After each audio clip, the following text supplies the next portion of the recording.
लिए भी हमने कई सारे 100 वीडियो बनाए थे, जिसमें आपने काफ़ी हेल्प भी मिली थी बच्चों को।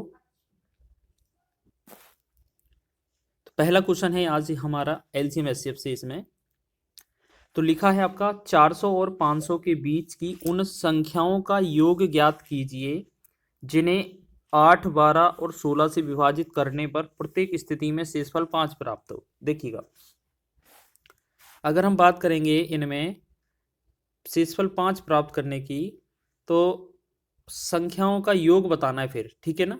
मान लेते हैं हमारे पास तीन संख्या हैं, क्या क्या मतलब तीन संख्या 8, 12 और 16। इनसे विभाजित हमें संख्या चाहिए, तो हमें इनसे पहले तो लासा लेना पड़ेगा। तो हम लासा अपने तरीके से ले सकते हैं। हमने क्या बोला था, जब भी आपको कोई भी संख्या एक बड़ी संख्या में पूर्णतः विभाजित हो जाती है तो वो काट दिया करें। 8 और 16 में भाग चला जाता है पूरा, तो ये हटा देंगे। बस 12 और 16 का जो लासा आएगा वो 8, 12, 16 का भी आएगा। 4 से डिवाइड करें, 4 तिया 12, 4 चौके 16। अब नीचे अलग अलग आ गया, तो 4 का 3 का 4 का गुणा करेंगे तो एलसीएम कितना बनेगा हमारा, 4 तिया 12, 12 चौकी 48। यानी कि पहला जो बना हमारा एलसीएम जो बना 48 बना। लेकिन हमें 48 से विभाजित किसमें, 400 और 500 के बीच संख्याएं की उन संख्याओं का योग ज्ञात कीजिए जिसमें ये विभाजित करने पर 5 शेषफल बचे। तो पहले तो 448 से अगर हम 400 और 500 के बीच संख्याएं देखेंगे तो सिर्फ दो संख्याएं ऐसी बनेंगी जो 48 से विभाजित होंगी। क्यों?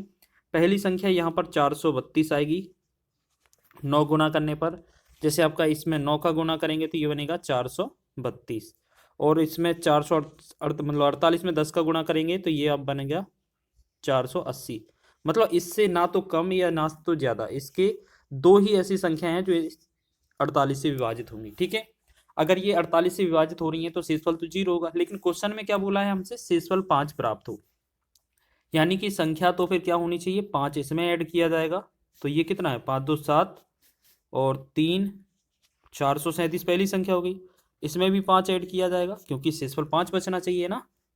तो इसमें हम ऐड करेंगे तो ये बनेगा 5, 8 और 4, ठीक है। अब इनकी जो संख्या आ गई हैं, अब इनके अंकों को जोड़ना है। तो अंकों को जोड़ेंगे, आप देखिएगा 4 3 7 और 7 14, 14 पहले वाले में हो गया। अच्छा, संख्या का योग ज्ञात करना है, अंकों को नहीं जोड़ना, ठीक है, सॉरी, संख्याओं को जोड़ना है बस। 437 ये रखा हमने और 485 ये रखा, इनको जोड़ेंगे। 7 5 12, 8 3 11, 1 12 और 4 4 8 1 9, 922 जो बना इस क्वेश्चन का राइट आंसर बन जाएगा ऑप्शन नंबर डी, ठीक है। एक तो तरीका ये हो गया आपका, और आप इसमें थोड़ा और कमी कर सकते थे। क्या कर सकते थे कि आपको जो भी संख्याएं प्राप्त होगी, देखो आंसर तो आ गया आपका। अब आप क्या कर सकते थे, यहाँ पर ये कैलकुलेट ना करके आपके पास ये जो है ना दो संख्याएं, जैसे आपने यहाँ पर दो संख्याएं निकाली थी, क्या क्या निकाली थी, 432 और 480। तो ये जोड़ देते आप, कितना होता, अगर इन दोनों को जोड़ देते तो आपको ये कितना 912 बनता, ठीक है ना। प्रत्येक संख्या में शेषफल 5 बचना चाहिए था, यानी कि 5 पहली संख्या से 5 दूसरी संख्या से, इन दोनों में 10 जोड़ देते आप तो ये कितना बनता आपका 922। तो क्वेश्चन का आंसर यहीं पर समाप्त हो जाता, ठीक है ना। बनाने के कई सारे तरीके हो सकते हैं, बस आपको बेस्ट अप्रोच लगाना है।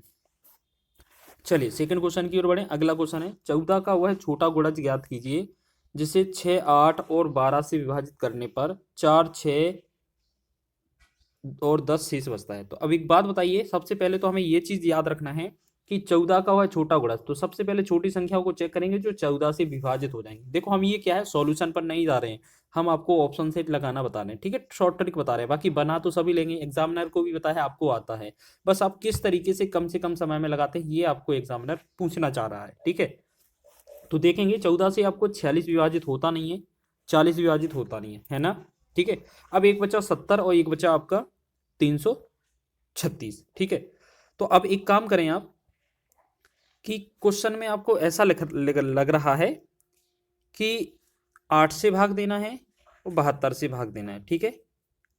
अगर देखिएगा, अगर मान लेते हैं यहाँ 6, 8, 12 है, कोई भी संख्या है, अगर आप 6 से भाग करेंगे तो हमारा 4 शेष रहना चाहिए, 8 से भाग करें तो 6 शेष रहना चाहिए, और 12 से भाग करें तो 10 शेष रहना चाहिए, यही है ना। तो एक काम करेंगे, देखो 6 से अगर हम पहले छोटी वाली संख्या को चेक करें तो 6 से इसे भाग करेंगे तो ये कितना होगा 66, और ये 4 शेष बचेगा, ये सही है। 8 से भाग कर लें इसी को, 8 अठिया 64, यहाँ 64 हो गया। अब यहाँ 6 बच रहा था तो 64 64 भी सही है। फिर 12 से भाग करें, 12 पंचे 60 और 10 बच रहा था, तो ये सही है। यानी कि हमें जो संख्या मिली कौन सी मिल गई, हमें जो संख्या मिली वो कौन सी मिल गई, आपका यही वाला। क्यों? क्योंकि अगर आपको बस देखो, दो ऑप्शन तो हमने हटा दिए हैं, अब इन दोनों में छोटा वैल्यू देखना है तो सबसे पहले 70 को ही चेक करेंगे ना हम, क्यों 336 पर जाएं। बोला तो छोटा है, हो सकता है आंसर हमारा 70 ही हो, तो हम सबसे पहले 70 को चेक करेंगे। क्या करना है, हमें तीनों कंडीशन लिख लीजिए। एक तो 6 से भाग करना है, एक आपको 8 से भाग करना है, एक आपका 12 से भाग करना है। ठीक है, तो एक बात बताइए, देखो इसमें हम आपको सिर्फ सॉल्व करना सिखा रहे हैं, इसमें ऐसा नहीं है कि आपको करना है तो समय वेस्ट करेंगे आपका, नहीं करना नहीं है बस। ठीक है, इतना तरीके से बता रहे हैं आपको। तो 6 से भाग किया तो एक बार 6, एक बचा, फिर यहाँ पर 0, 6 एकम 6, मतलब यहाँ पर कितना शेषफल कितना बचा, ये तो हमने आपको तरीका बता रहे हैं बिल्कुल। ठीक है ना, बिल्कुल 4 बचेगा, तो ये बात सही है, आपका पहला शेषफल सही था।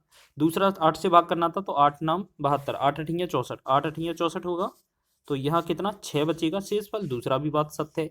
तीसरा देखेंगे 12 पंचे 60 हो जाएगा, तो ये भी 10 बचा, मतलब ये बात भी सत्य है। तो कहने का मतलब हमारा जो आंसर होना चाहिए था वो 70 ही होना चाहिए। ठीक है ना, तो ये भी हो जाएगा आपका। चलिए, इतना समझ में आ गया है। ठीक है, देखते हैं अगले क्वेश्चन को।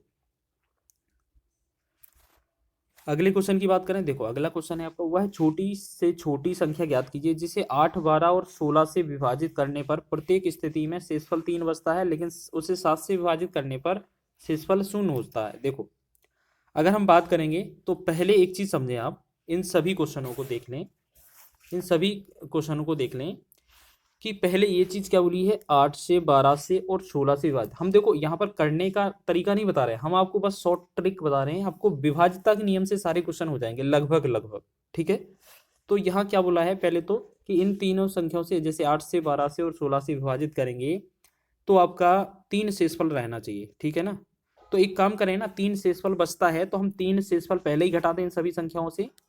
3 अगर इसमें से हटाएंगे तो ये कितना 263 हो जाएगा, 3 इससे घटाएंगे तो 144 हो जाएगा, 3 इससे घटाएंगे तो 146 हो जाएगा, और 3 इससे घटाएंगे तो यहाँ कितना हो जाएगा 245। अब एक बात बताइए, 8 का रूल क्या कहता है कि पीछे से पहले तो सम होना चाहिए, सम के अलावा भी फिर विभाजित होना चाहिए। तो देखो दो विकल्प तो ऐसे हैं, ये पहला वाला और चौथा वाला, कि इसमें पीछे हमारा सम है ही नहीं, तो 8 से तो विभाजित होना ही नहीं है। ठीक है, 8 से तो विभाजित होना ही नहीं है। ठीक है ना, अब देखिएगा, अब एक बात समझें आप, ये 12 है हमारे पास, 12 का मतलब हमें 3 भी मिला होगा, इसमें 4 भी, 3 चौके 12 होता ना, इसमें 3 का भी 4 का भी भाग जाना चाहिए। जो भी संख्या 12 से विभाजित है वह 3 और 4 से विभाजित होगी कि नहीं होगी, बिल्कुल होगी ना।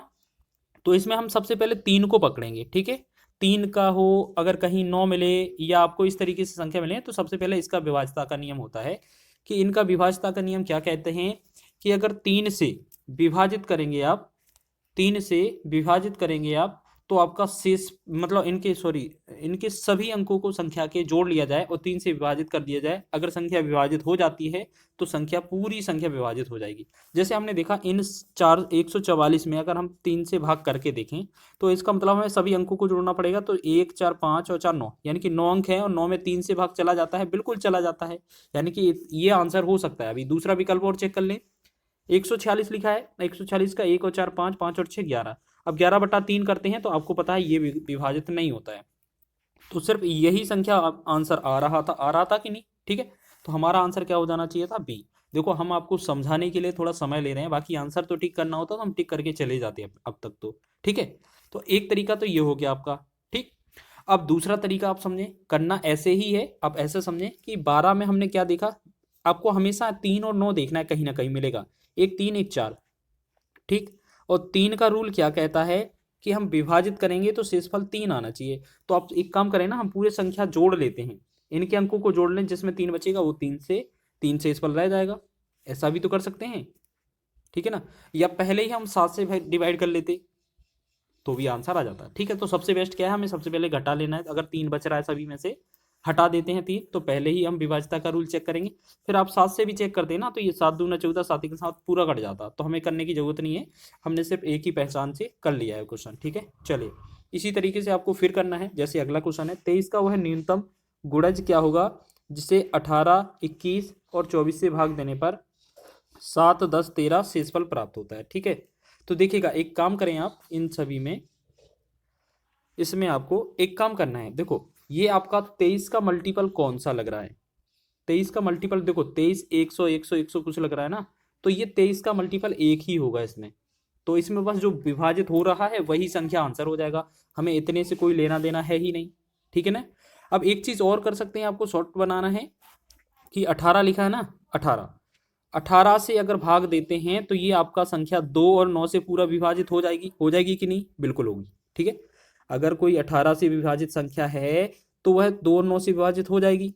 लेकिन बोला क्या है, 18 से विभाजित करते हैं तो 7 आता है, तो क्या 9 से विभाजित करेंगे तब भी 7 आएगा? बिल्कुल आएगा, बिल्कुल आएगा।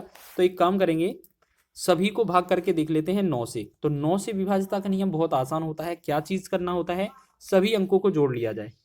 देखो 3 1 4, 4 1 5, 5 3 8, 8 जोड़ेंगे तो ये 8 होगा। 3 0 1 और 7, ये कितना बना हमारा? 7। और ये कितना बना? 3 1 4, 4 4 3 7 और 3 1 4 4 4 8। देखो हमें क्या है, 9 से विभाजित करने पर शेषफल 7 आना चाहिए। और 9 से विभाजिता का नियम क्या कहता है कि सभी के अंकों को जोड़ लिया जाए और विभाजित करेंगे, जितना शेष बचेगा उतना ही शेष बचता है। देखो 9 से विभाजित करें पहले वाले में, जैसे 8 शेष है तो 8 ही बचेगा, ये हमारा आंसर हो नहीं सकता क्योंकि हमसे तो बोला गया है 7 शेष बचे। ये देखो 18 वाले में 7 शेष बचना चाहिए था ना, तो ये ऑप्शन गलत है और ये वाला ऑप्शन गलत है। बस हमारे पास 2 ऑप्शन ही सही हैं, एक बार चेक कर लें इनको। ठीक है ना। तो देखो इतना हमने आपने काम किया है, तो एक चीज तो कंफर्म हो गया कि इन दोनों में ही आंसर होगा। ठीक है, अब जल्दी से आप क्या करें, या तो इनमें से एक चीज करें आप। देखो बहुत ही बढ़िया है, एक चीज आप करें, एक काम और कर लें आप कि जो 23 है ना, 23 से भाग करके देख लें कौन सा आंसर सही होगा। देख जैसे सबसे छोटी संख्या एक है 3103, एक है 30 1 3, मतलब इस छोटी वाली संख्या लिखा ना 30 1 3, ये वाला ऑप्शन एक बार इसे चेक कर लें सीधा 23 से भाग करके। 23 से भाग करेंगे, 23 एकम 23, ठीक है, और 7 ये बचा, कट जाएगा, 71 हो जाएगा। ठीक है ना। फिर हम क्या करेंगे, इस वाले को चेक करेंगे तो 23 दिया 69 हो जाएगा।